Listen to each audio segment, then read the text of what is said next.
Hai, Assalamualaikum. Apa khabar? Welcome back to Trilogy Misteri. Nama aku Aizat. Kali ni aku nak share dengan korang sebuah kisah yang dialami sendiri oleh seseorang mempunyai tabiat basuh baju tengah malam. Kisah ni actually kiriman daripada seorang pengirim yang bernama Farah. Bukan nama sebenar. Benda ni terjadi ke atas roommate dia sendiri. And benda ni terjadi di sebuah asrama penuh. Sebelum kita teruskan kisah, jangan lupa tekan button like, share and subscribe. Thank you so much guys for the support.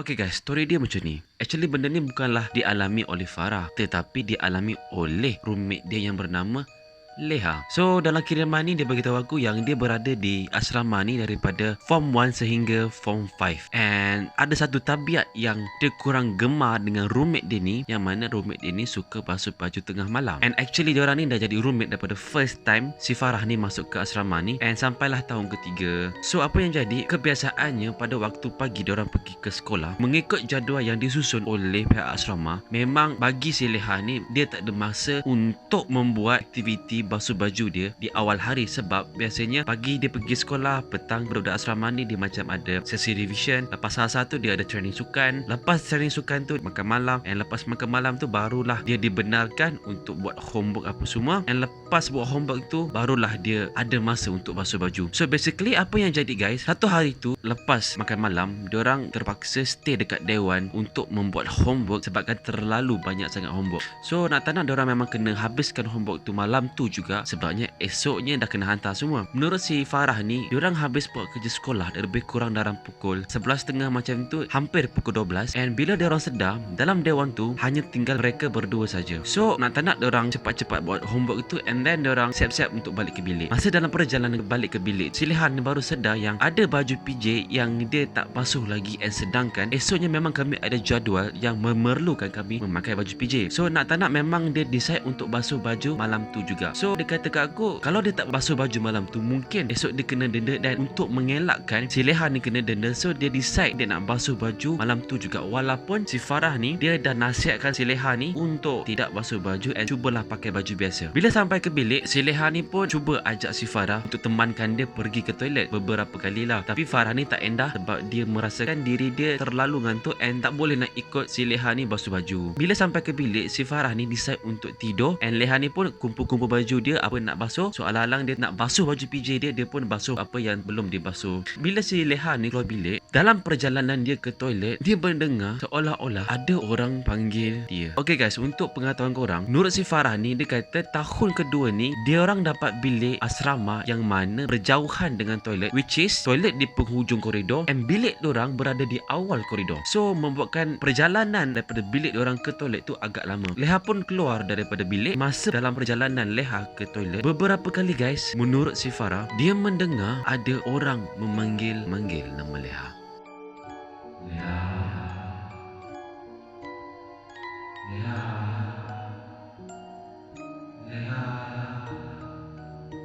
Sedang Leha berjalan, dia mendengar ada orang memanggil dia beberapa kali. Langsung dia toleh ke belakang, tak ada orang. So dia assume benda tu hanya sekadar bunyi angin. And then Leha pun teruskan perjalanan dia ke toilet macam biasa. And untuk pengetahuan korang, apa yang dikirimkan oleh Farah ni, dia mengatakan bahawa tempat basuh dalam toilet asrama tu dia membelakangi sebuah cubicle toilet. So apabila si Leha sampai dekat toilet tu and dia mencuci pakaian dia, and sudah pasti toilet tu berada di belakang Leha. Bila Leha sampai ke toilet, Leha pun mulakan basuh baju, buka air paip, tuangkan sabun, berus semua, berus apa yang patut. Sedang berus baju, tiba-tiba dia terdengar seolah-olah ada orang menyanyi di dalam toilet. Yes, menyanyi di dalam toilet. Leha langsung tersentak, dia terdiam, tergamam. Suara siapa yang didengar ni? Dia toleh ke belakang, tak ada orang, and completely toilet tu empty, tak ada orang langsung. Dia pun cuba positifkan diri, gagahkan diri untuk teruskan basuh baju. Kali kedua guys, dia dengar lagi orang menyanyi.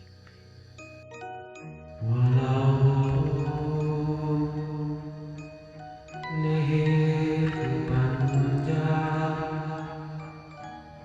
Dia dengar ada orang nyanyi macam tu, dia terus terdiam, lalu dia toleh ke belakang. Bila dia toleh ke belakang guys, alangkah terkejutnya dia nampak ada sebujur badan perempuan yang terbaring di atas kubikel toilet. Perempuan tersebut mempunyai leher yang panjang sambil dia tersenyum memandang ke arah Leha, lalu dia menyanyikan lagu dia. Walaupun leherku panjang. Bila dia dengar, melihat benda yang berada di atas kubikel toilet tu, dia terus berdesup keluar daripada toilet. Dia lari lintang pukang balik ke bilik. Bila sampai bilik, si Farah ni dengar PAM! Slamming of the door yang sangat-sangat kuat. Farah ni buka mata, dia nampak si Leha ni terduduk atas lantai dalam keadaan mengah, muka dia pucat gila. And then Farah ni pun bangun, cuba kejutkan Leha, cuba tenangkan Leha. Lalu dia bertanya kepada Leha, Leha, kau okey tak ni Leha? Leha pun jawab, okey.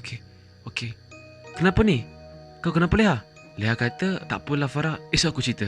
Kau pergilah tidur. Bila Leha cakap macam tu, Farah ni pun macam tergamam and terdiam. Dia pun tiba-tiba merasakan sesuatu yang aneh berlaku. Tapi dia tak naklah tanya malam tu kenapa. So, bila Leha bangun, pergi ke katil dia and langsung tidur, Farah ni pun dia balik ke katil dia untuk sambung tidur. Bila dia nak tidur tu, dia terngiang-ngiang kejadian yang menimpa Leha, walaupun dia tak tahu apa sebenarnya yang jadi ke atas Leha. Keesokan harinya, dia pun bertanya kepada Leha, "Weh Leha, sebenarnya apa yang jadi semalam?" And then Leha pun cerita masa dia nak pergi toilet tu, dia dengar ada orang panggil. And then bila dia toleh ke belakang, tak ada orang. Lalu dia pergi ke toilet, buat macam biasa, dia basuh baju. Bila dia tengah basuh baju tu, dia ternampak ada sebujur badan perempuan yang sedang terbaring di atas kubikel, lalu menyanyikan sepotong ayat.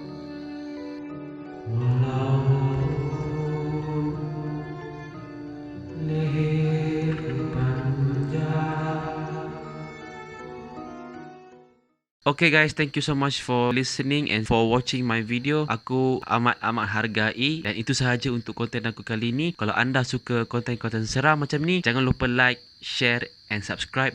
And bagi korang yang ada cerita-cerita seram yang nak disampaikan, korang boleh hantar ke email aku di alamat trilogymysterychannel@gmail.com. And see you guys in the next video. Assalamualaikum.